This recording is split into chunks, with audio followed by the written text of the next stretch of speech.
กันทุปุยปะเทียนินทิลชามินติสักอดุตีกันสวยโดนะฟัมกิมโลเลเทียมโลตะกินกันสวยโดนะลัลปานังอินคงไอตะกินอสวยตูเลง่ายสตูเตตาน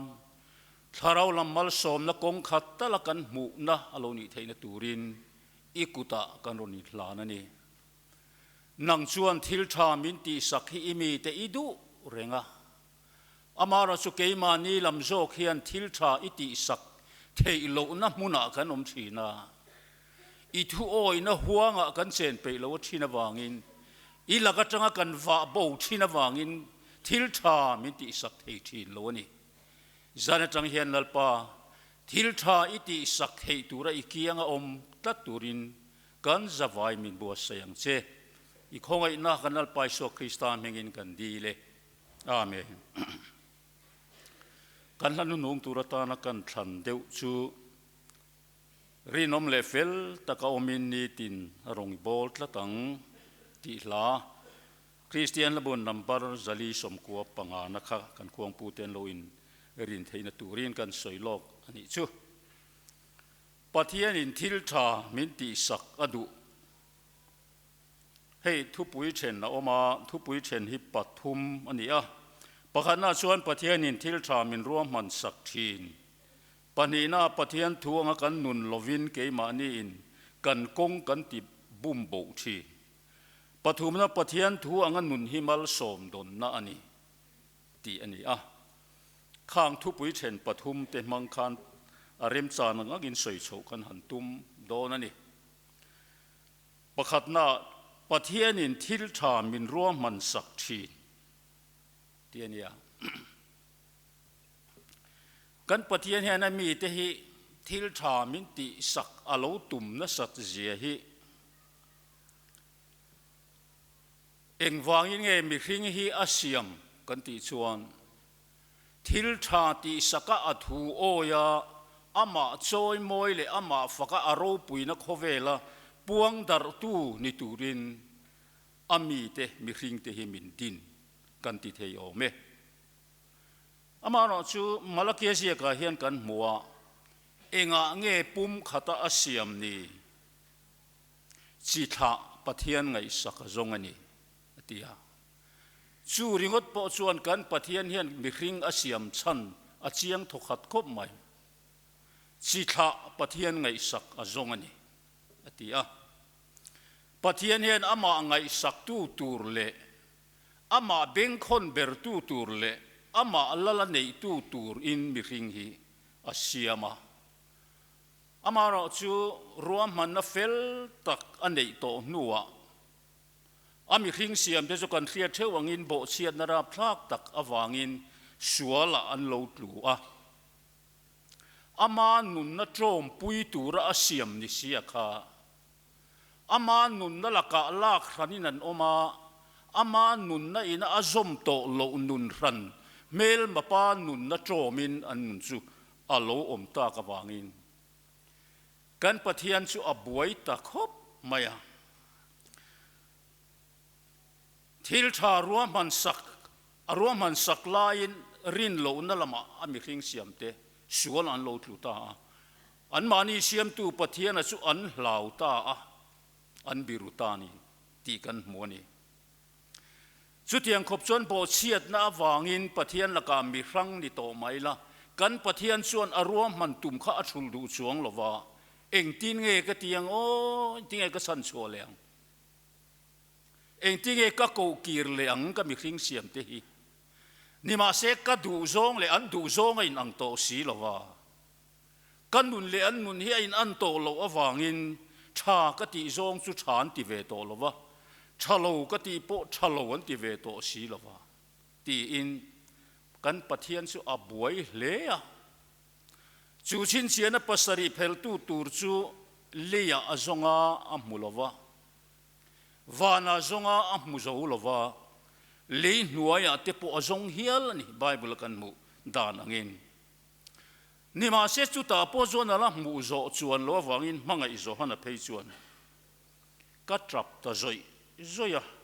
อตียนี่ an mulo teu o mga o ti mai turani mga izo hana polo tra zoi na khop pathiani na chan chuale na mi khlinga siam te ala kir le na tur man ruwa manaka an fel teu om le ni amaro susudi lai takson upazinga pakhatin drop shu sakei bak nei judas na mami khan davida bulpui khan de khabu chu hong tu le achin chia na te phel turin a ne ta ti alori chuak ta chuta chia chuan kan pathian ina ami hring siam te ta na thil tha ati du achu ti hlo tling le tur ero chuan a in sen so ngai ta thuwa siam le mai chi ni to lo anun na tho an ka a thok lu anun na akha an nei to lo wa nun ran nein suala an lo tluk ta ka wangin chumi han lakir le nga tur chuan a hau tak bokang ti su rin om maya ti chuan a fapa Isu Krista chu ami hring siam titan lalpa chuan ruam man na ron siama ama a fapa thi sen zo lo chu kan pathianin pom manei to si lova an sual che sil fai turin Isu Krista sual na reng nei lo aka po ti den reng om lo chu athan chu mi sual te nen lama an ruat saka tiang khan aka a po ti der na reng om ve lo pathian fapa sual na nei lo thi sen cho lo chuan pathian lunga ti oi zo tak lo wangin pathian chuan thil thaber ai thazo a fapa Isu Krista min petani avan ro pui em tiro satuan nun na kan han chan teu ther khop mai mu zo lo pheise chu ke ni ho hi eng ti kong bain pathian he na kan kir to don lo ti na ni ma se pathian mangai na top nei lo chuan a fapa Isu Krista sual na reng nei lo chu ami hring siam ten du to ka an soi saka an khen be an ti lum turin aron petani chu alung oi na om chun ani awangin chu thu pui chen pakhat na chuan ni tamai sela thu pui chen pani na chuan pathian thu anga kan om lovin keima ni in kan kong kan ti bum bo thi tiania hei hi chu ke ni ho zinga po hian adik na tam tak mu turin na om in karinga pathian thuang hian kan om seng lo te po ani ve thei boka hanom bok thin mai lo om lo trum te lo tama kan kong kan ti bum bo na kong tam taka ring tu te hian kan nei o me kan bible na ni sina kan tran tuina ron siara khan thusil tu bung sari sang som ni pakua khan pathian in tluang taka nung turin mi hring te asiama an ni ero chuan an ti khir khan zo vekani atia chung ti khir khan zo vek tu te zinga chuan kan bible mi te nge po hian bang bik lova ke ni ho chau kan ni bik lo bible chuang chin ngat po hi an lo bang bik khau lo maya chung zinga mi chu pani pathum han la chuak tai la tu te mo chan chin va soi ai chuan bible mi kan hriat theu ani a chiang berin ka ringa pakhana chuan lal ro pui berakan ngai pathian thua hian mun lua tam ber zingami lal davida ani tlat mai lal davida po hian pathian thua om lo awanga ama kong a nok zia soi tam ngai levin kan se mai o me kan se dangin urian no pui betsebi in bualai muwa ti chuan a ko tira pindana ruai lu to amut pui ta a pathian thuin khati laya mosia dan ding reng chu rusu otsu tuali that turon ni lo ti dan so makha an tan po pathian thu ding lai ani thoma ma se davida hana bo cheve tlat pathian thuang in om lo ve tlat maya o na thanga o ka betsebi in bual lai chu amua ko tirta ati suan mut puita ni kha chu thil pa ngai deu hleka po lo na ta ila a ai poile ai run thak jok le tibel cha tu ni lang chu a pasal uria ral zual na la ya da a thi nge na tur muna anda chat maya a plan na nge khan uria chural laka athita ni ti kan thri a pasal berathi to si chuan nupuyatan anei zuita ani ti kan thri chuta chuan le lalpan azol nei nathana tira I in chung chu khan dain a chua san lawang khan dain a kian san lawang a rap thak le mai tiro lal ro pui lal da vida chung kwa kha khan dain a kian san to don lawani chu pathian thu anga om lo hi awahan la rap thak em tiro Solomon Solomon af pa do sam chia kan mu bido tu te ka mel ma te anni si lawa ati ka ama do tu te chu afa pa ari la ra nge kha ama do tu ni a mel ma ni lo ma se mel ma ang tiat thowa ama apa ti hlum tuma sipai rual tam tak ne na ram mu kha afa pa ni tat anun kong chu anok ina bumbo le ani ti kan thria tin chu chau chu ni lawang pakhat le chuan chum ni lal davida hian pathian poi lian pui khoya kha ka chu du to le tamai la arei lo nan pakhat le pathian poi lian em mai khoi le chu lalania alama asipai telama lalpa atanga chuwang chonan melma te an be reng re kha nei lawa an nei zela nima se chuta chon davida achapouta an melma te an ne na chan indo nan ne na chanaka asipai te that wang le chak wang te an tam wang te angai ve tlat maya lalpa ina do puyani alama lalpa trangani ti kha a thei hilta ani nge asipai an chiarta lalpa na lo a huat som tak mai lo chapo na hi chuan pathian poi a khoi thil ta chuan zol nei gada tir ta le davida ma avading ta lalpa chuan heti hianati kapoi I khoya wangin thil chi thum katar langa chu idu thang ro le kum sari chung tram nge idua mel mau ma thathum chung bi ruk nge idua in ni thum chung kripui le a than tur hian wang om hi kan ti khopa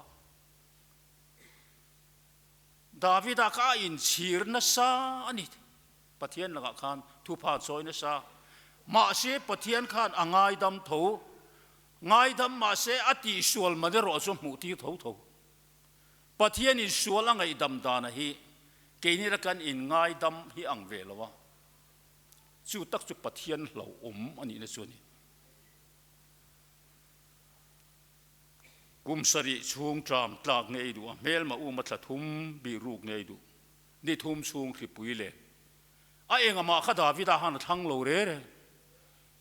lalpa ne na tlulut phot mai ula anlai nat nate an sa si a ti in lalpa ne na atlulut thlap mani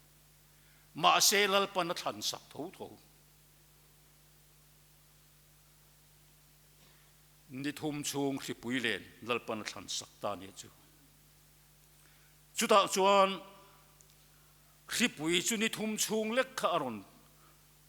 aron leng ta a chuta chuan mi pui le asipai te pon nianga mi sing sari ngot mai khipuya khan an han thitania unal teu lalpa poi khoi na awang hian keile ka chung te ka tu le ka fa te emo ko ran ho emo theng po hian mi ten an thi pha thế ni lalpa poi khoi hi van lo em tro pakhat le chuan tu to le tamai la lota chan chin atangin kan mu ni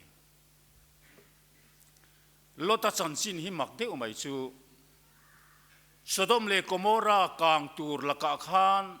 chan him ani theina turin lalpan avantir ko te mangin lota chu a ruai chu atira abanan kaya khopon an wada khatilai thua mak deu kha ilo ngai tu ngai mo tin pon an ruai chu nu chuan chu Sodom le Gomorrah kang laka aboral velo na turatan him na muna anda to ani lai khan pon an ruai chu nu chuan inun na turin tlan chuak ro ti khat lota chunga han lo thleng tat van tir ko te khan Sodom le Gomorrah kang laka khan chandam ni ma se ama khan thi na tur tam tak kal kan tur lo nei ni zana hian kan soitil lok du chu pian thar he tha e pathian ne na kan in zom na le pathian kan nei le na pathian fa kan ni na ni amai ro chu kan pian thar zo vele kan thingal vanram kan kal ha na ni si lo chuan kan ma hian thi thei na tur mun tam takalom enge thi thei na tur chu I nung lam hoi su la pakhatalom phai zo la reng reng ding su la pakhatalom tlanga son tlan ro khami te pathum kha akal kan lo chuan Sodom le Gomorrah kang la khan chan him ni ngot ma se kong la ka boral tho tho don ke ni po kan piang thar theu to pathian fa kan ni vek to van ram chu kan ta ni amai ro chu herring tunun kong kan zo na cross kong kan zo na hian boral thei na tur tam tak aloma chu lota po kha van tir kovin khamia khachanan pui to lo re nung lama hoi lo na turin an chan pui to mi lo I nung lam hoi su la phai zo la reng reng ding su ama du than na ai ngat vek to kha chen kha kal kan to Sodom le Gomorrah kang laka chan him na achang to van tir ko te na bana an kai meu adong to chan ro pui to te lul nen boral theina tur nung lam hoi na laka chan dam ani to wa nung lam hoi lo wa phai zo la ding bok lo wa phai zo laka boral theina laka chan him ani to chung kan akal kan kha tam to nia ma se van tir ko te na an than sak na mun an ko mu na chu tlang a son tlan ro an ti khan so tlang a so zong katlan thei lawang chu ti lo chu thil chalomin minang da ange ka thima yang si so khuwa so nai berata son min tlan tir zog ro u atia adil na sat ma wangin van tir ko ten an phal sakta a zoar tak tak nilavin athan sak zoar vua chop zoara lotakha atop ta ni atop na ti ka an cheve khopa kha chen pathian hruai na le pathian fa ni na lo chang to si atum ram thleng don ruaya boral na muna an tluluta pu ka an oma afanu patte panin uai nan in ruitir te ya an pa bul an in mut pui choka avan rap thak ti chuan afanu te pani chuan fa an han ring ta a voini thlenga Israel te mel makum hlun amona thale moa pathat ring chuak tu chu lotale afate ani an top ndale abul chan na kha han ngai tu la azui na kha arab thak ani chu ani pathian thuang kan om lovin ke mani kan kong kan ti bum bo thi pakhat le chuan pakhat che soi to tai la lal a haba chan chin atang hian in soi de te ahaba nu pui su kan thian angin Jezebeli ni ya ahaba in buloka hian nabotha in gre phuan ania Israel ahaba khan a ot maya ti chuan nabotha than hena chuan khongai takin igre phuan himin leiti ro khai ka in bulani sia tia ma se nabotha khan lo phal I kholo maya pu te ro hanin leiti ringot su azia na zia lo ve a lo ti mai sia ta chuan ahaba chu atuar na maya khuma amua bangla ma hoya a na indu boxi lo anu puya mang anga nu puya ron kala engti ziange heti anga yom I ni indu boxi lo wa engti ziange nai ne emi ron tia nabotha ne na igre phon bin leiti ro ka tia pu te ro hanin pek chu a om lo ve a tia lom mole ti lo changa chu ta tak chuan mei che sual Jezebel trong ta ngoi ro ke man ka peng che tingat mai eng ti taking gen pek don ni ti chuan an pa ahaba mingin lalani mewa wangin lekha sia ka ti chuan rammi puite ne na thon ta songai ni lo siam ulangin nabotha hian pathian le mi khringa soi chiani lalle pathian soi chiani tin hek tua beliala fate in manganga ti chuan khopo na in lo deng hlum don nia toy song ni soi tai la a thon thu su kan the furin rin oma ta chuan a ruam man Jezebel ruam manang tak chuan an lo tia thuin pe ga nge khan kan lo tia nabotha chu ap thi to tien ro thil ta chu vele Jezebel chuan apasal nena tuna chuan nabotha gre phon chu zuk nei to ro le a thi to ti inan pa nen an thrila an nun kong kha arab thak ve reng he mi te nu pa ti chuan nei tuma nabotha gre phon apan na konga khan lalpa mi Eliza pathian zol nei ron cheta athuron sak chua tur hi arab thak ania nangini mo ka mel mapa miron muta ani mo ti in ahaba khan pathian mi kha alo chala pathian mi Eliza chuan lalpa ta na lalpa poi khoi turin in zuar hekche enro lalpa chuan heti henati nabotha grep nabotha thi sen uin an lian a hmuna nge hian nanga thi sen po hi uin la liak don ani ahaba chung te zong zong ramathi te chung leng sawa te nan eanga khopuya thiero chu uin an eyang abahan rap thak tin Jezebel chung chang thu po lalpan na sui Jezebel hi Jezreel khokul kong kabula uinan le yang aton kha hupur takani engti ka mo so na la thleng ngei don chu ni sia ta chuan le surya ho te re nan in do ta a toy zong ze ni ti tai la thui ru tu ko ge anin do ta a ti chuan mi pakathian athala lo ko ya tumbi po nei chuang lovin alo kuaya ti khana le kol vel mai ni te po ni om takani ta chon le thal chon thla ta an van duai thak kher chu a thal ka chuan a haba om phole om phoin kara an kap luta asipai achi a lo ne na chuan to lai lir kha kai hervat te khai sipai ho jing tai min chu pui ro hei liam da tak ka turani ti a ti chuan tlai lama chuan athita ahaba ti sen to lai lirat luang je zui ti chu lalpa mi Eliza na soyange khan uinan ron liak ta abahan rap thak pathian thu anga om lo hi alo nep lo don khop mai chu chun ahaba chung sang ni ta se Jezebel po kha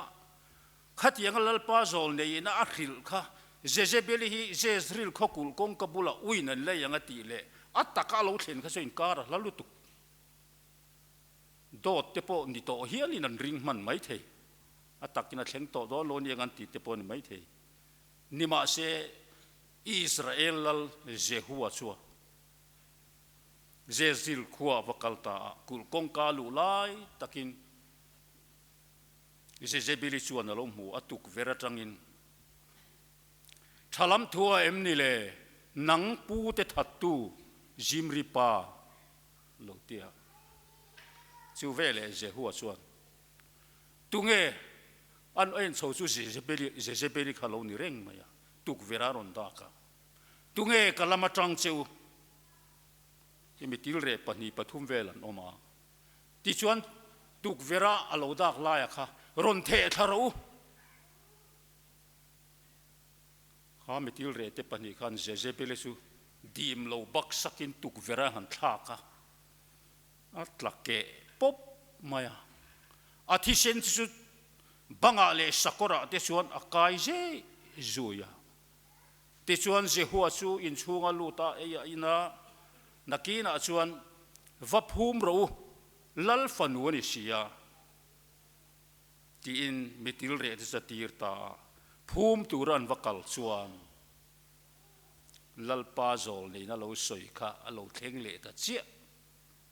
aluru le ke bor le kut bor bak mu turom lo re a sa le athil dang zong zong chu uinan lo ei zo vek to chu ani pathian thu anga om lo rap thak zia chu a chiang hle ani tiro thu pui then pathum na chuan pathian thu anga nun himal som don na ni tia kan pathian hian a thu oi te chunga hian alom ani mai lova alung oi ani mai lova a thu an oi man hi a penge nge tin a thu an oi lo man po a penge nge chu zinga chuan Bible ami pakhat lek lar tak mai a chan chin kan soi tam ber te zinga mi Josepha kan thria Josepha hi aro pui khop mai arin om dan le akong thui si zia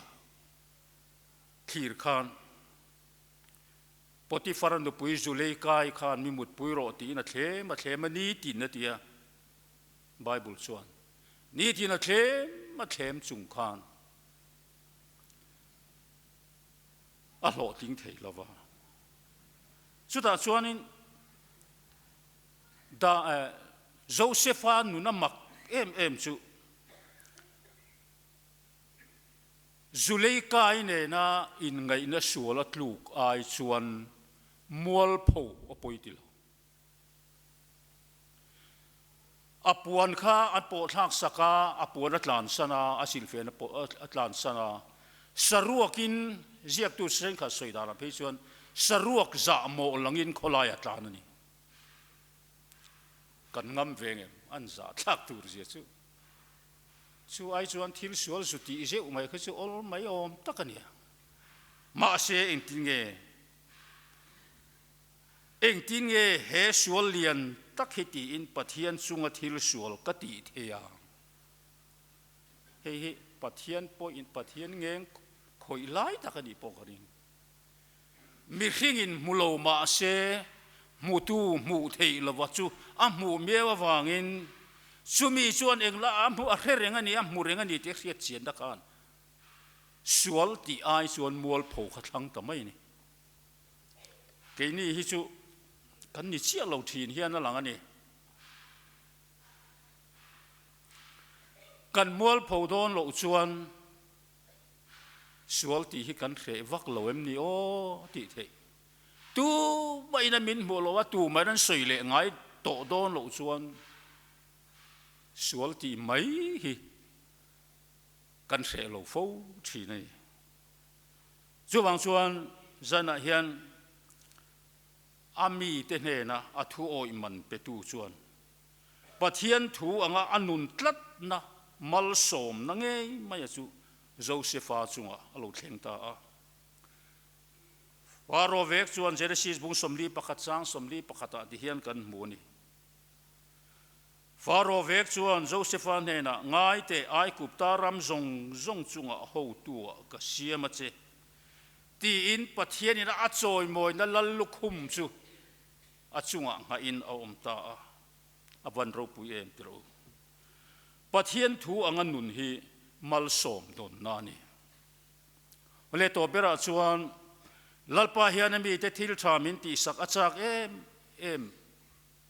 kan thu pui ang khan Jeremia bungria chang som ni pakhat kan chiara khan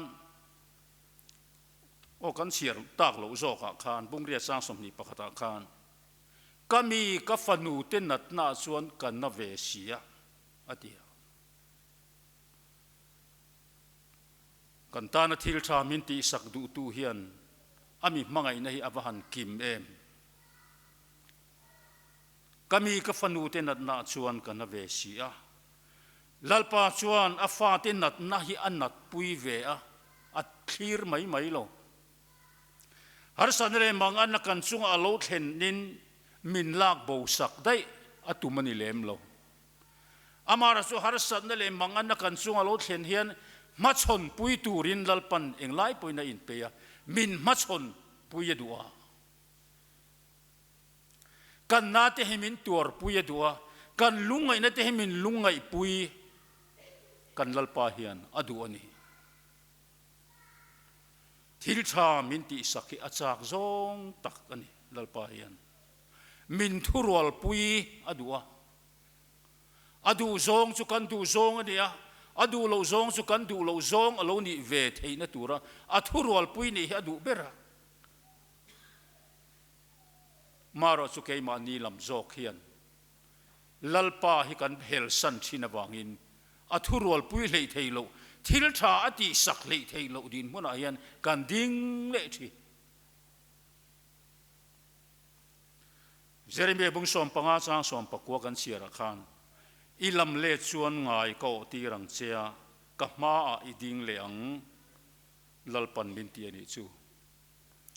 lalpa hian ngai o min ti angem ma ni theu hanin thlir tai la kan rong bol na kong thewa hian hanin thlir wang tai la kum som kalta akati dan kha veini hen ka tha chuang lo kum nga kalta akati dan china kha ka in tha da chuang lo ka trong trai zat ka trong trai thovem chuti chung chuan i lam let chuan ala ti fo mai zana hian lam let da tur kan nei ania enga tenge kan lam le tang kan lam le na tur kong suai nang lo thewang chuta langsar em pakhat chu tun lai tak mobile phone laka hian kan lam le ngai khop mai Mizoram hian kan thian thaber chu phone ani mai lalpa hi kan be man meu to lo ni in alam duam nalaka kalam le lalpa tana aro puina tan sovakat nun dale ka taksa atana in petura ka in lam let phot chuan in lam let hi pathian du zong ani pathian lung oi na ber chu in chir sual sim lam let thini i lam let phot chuan ngai ko ti rang chea ka mai ding le ang ati chuwangin sana hian lalpa ma a ka dingin ka in khria em arong ka bol mek la hian nidanga ka ti tur eng ma tha kala nei chuang lo ma se rong bol tu thatak le rong bol tu du om tak nia kalan mek la hian lalpa ma hian ka lo ding lo the ni ngai ka lo phak to lo reng the ni ti zara hen ke mani cheu kani chut apoi mo le in ka khria ole he kum thara hian lalpan thil tha ati sak thei tharawa athuam thar tlak ama ading tlak ni kan zain he kum thar hian itum tharang u zane tang hian kan thu pui pathian chuan thil tha min ti sak adu si a lalpana thu kan soi te kan za tan man som ro se amen